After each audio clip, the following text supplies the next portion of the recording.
थी, लेकिन आज भी बस्तर के जेलों में ऐसे अनेक व्यक्ति बन चुके हैं। उनकी इंक्वायरी चलती है, एक साल 2 साल तक इंक्वायरी चलती है। और ये जो निरीह व्यक्ति, निर्धन आदिवासी अपर व्यक्ति,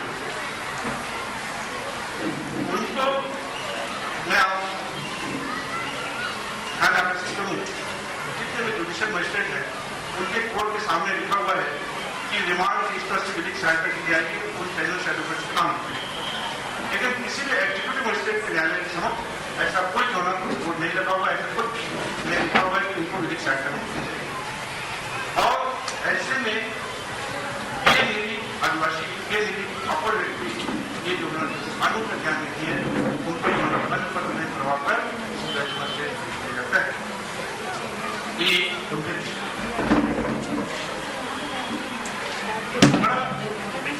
है कि हम पढ़े लिखे लोग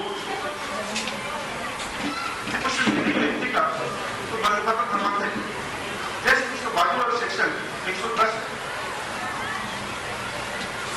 मैं चैलेंज कर रहा हूं पूरे बस्तर संभाग में जितने भी एग्जीक्यूटिव मजिस्ट्रेट हैं वो ये बताएं कि किसी भ्रष्टाचारी, कालाबाजारी, दो डेलिब्रेशन के मामले में जिसके लिए स्पेसिफिक प्रोविजन है, ऐसे व्यक्तियों को बंधपत्र करवाया जाए कि आइंदा वो जो है ना ऐसा अपराध न करें।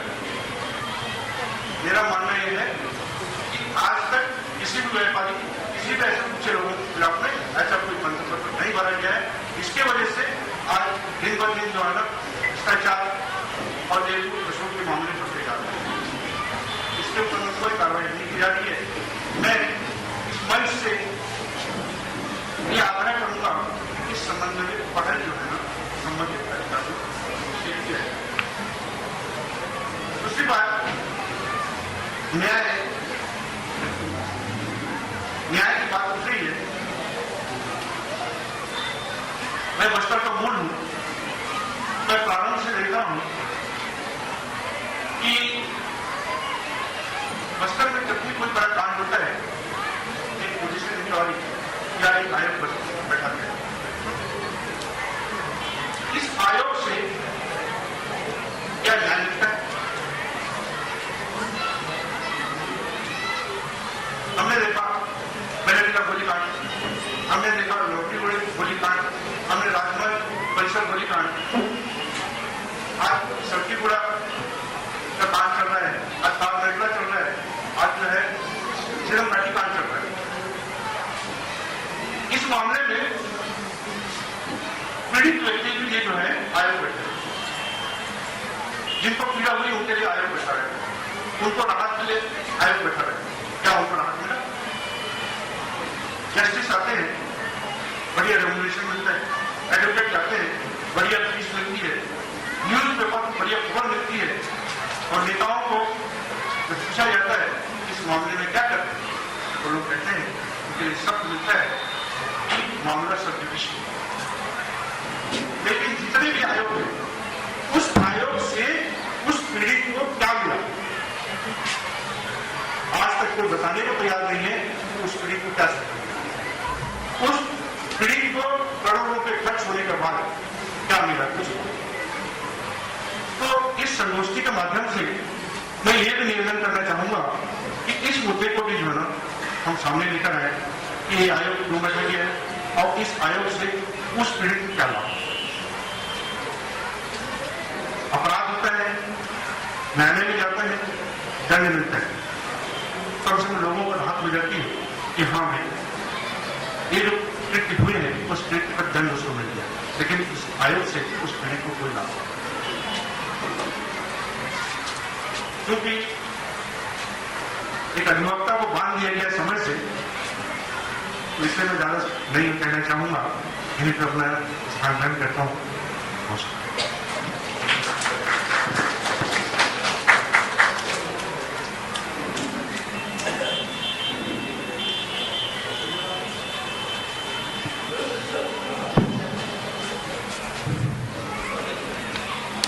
बहुत बहुत धन्यवाद श्री खान साहब का। हमने जैसा निवेदन किया था कि कानून में संवेदनशीलता होनी चाहिए। कानून समाज के लिए होना चाहिए, समाज को क्या दे रहा है, समाज को क्या मिल रहा है, कानून का उद्देश्य भी यही होना चाहिए। और एक सभ्य समाज में अच्छे कानून और एक्सेस टू जस्टिस, न्याय तक पहुंच सभ्य समाज की रीढ़ हुआ करती है और साथ में समाज का उद्देश्य भी यही हुआ करता है।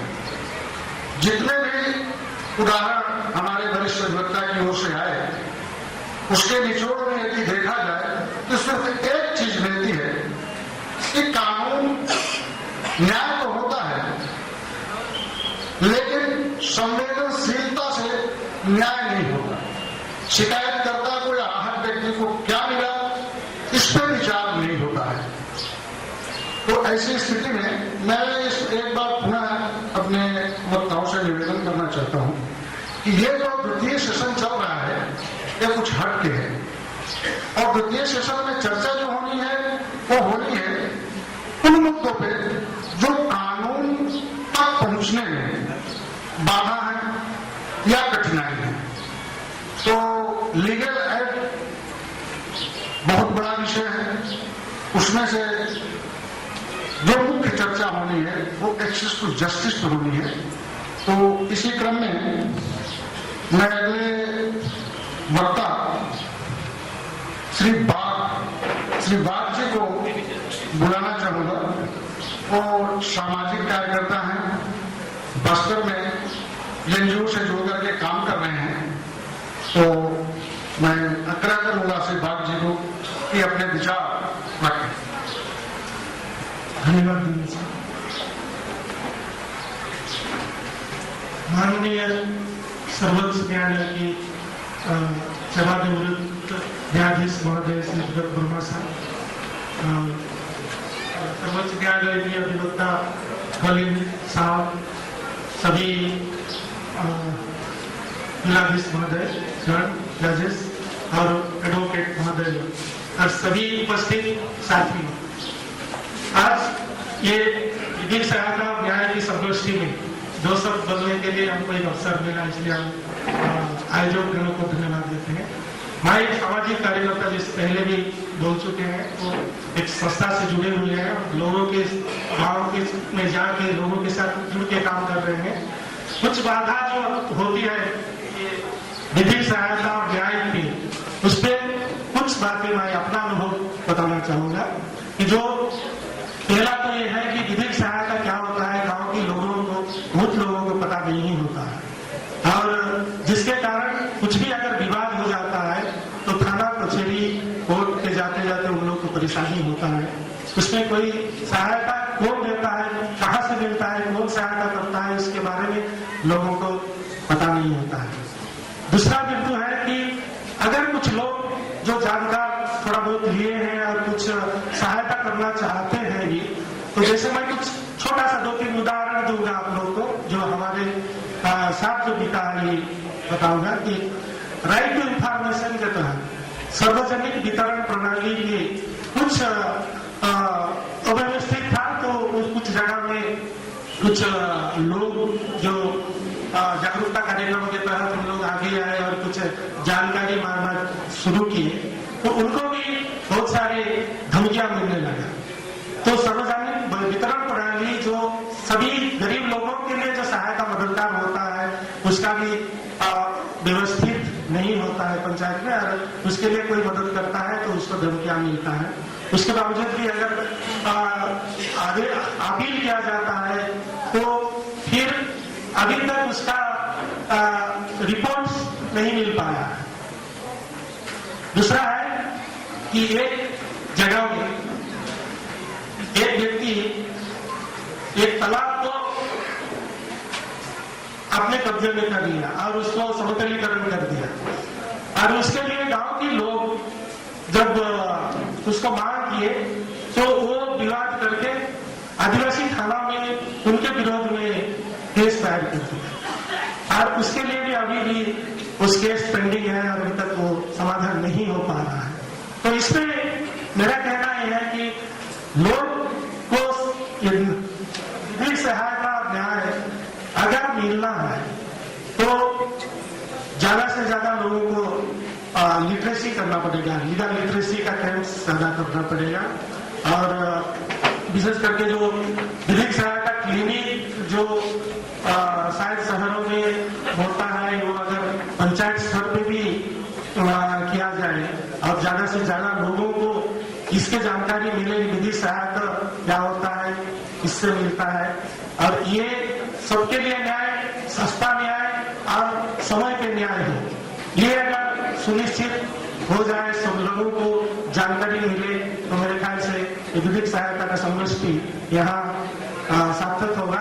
और सभी साथ ही बहुत सारी घटनाएं हैं, लेकिन हमको थोड़ा सा समय का प्रतिबंध किया गया है, इसलिए मैं इतना कह के मैं बंद करता हूँ। धन्यवाद।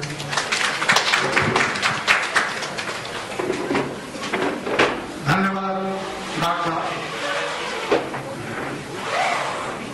आपके उद्बोधन में जो प्रमुख बातें सामने आई है उसमें तो यह है कि जो कानून की दिशा में काम कर रहा है, पूर्व के कई वक्ताओं ने भी ये कहा, सबसे बड़ी चीज ये है उनके ऊपर जो प्रेशर बन रहा है, अनऑथराइज्ड प्रेशर, सबसे बड़ी बाधा ये सामने आई। और दूसरी चीज उसी प्रेशर में आता है, उसका एक पार्ट है मिसयूज ऑफ लॉ। जो इम्प्लीमेंटेशन एजेंसीज हैं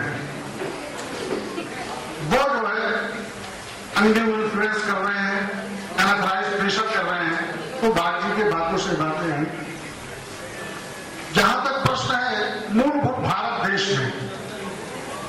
देश में कानून तक पहुंच नहीं बनने के पीछे 4-5 फैक्टर काम करते हैं। पहली चीज तो यह है कि जो डेवलप्ड अदर कंट्रीज है उनके प्रोपोर्शन में, अनुपात में जागरूकता की कमी है हमारे भारत देश में, और चूंकि यह संगोष्ठी बस्तर जिले में हो रही है, इसलिए मैं बताना चाहूंगा कि भारत के नक्शे में जो पिछड़ापन है बहुत ज्यादा बस्तर में दिखता है, लिटरेसी बहुत ज्यादा है, लोग जागरूक नहीं है। तो जो पहली बाधा आती है कानून तक पहुंच बनाने में, वो है जागरूकता की कमी। और दूसरी चीज शायद कभी कभी इस पर विचार किया जाता है, जो कानून है, कानून की भाषा की दुरूहता, ये बहुत सहज बात नहीं है। हम यहां जरूर कहना चाहेंगे कि कानून की जो भाषा, हमारे भारत देश की कानून की जो भाषा है, वाकई में बहुत दुरूह है। जो अनपढ़ हैं और कानून जानना चाहते हैं उनके लिए तो ये असंभव ही है। यहां तक कि जो पढ़े लिखे लोग हैं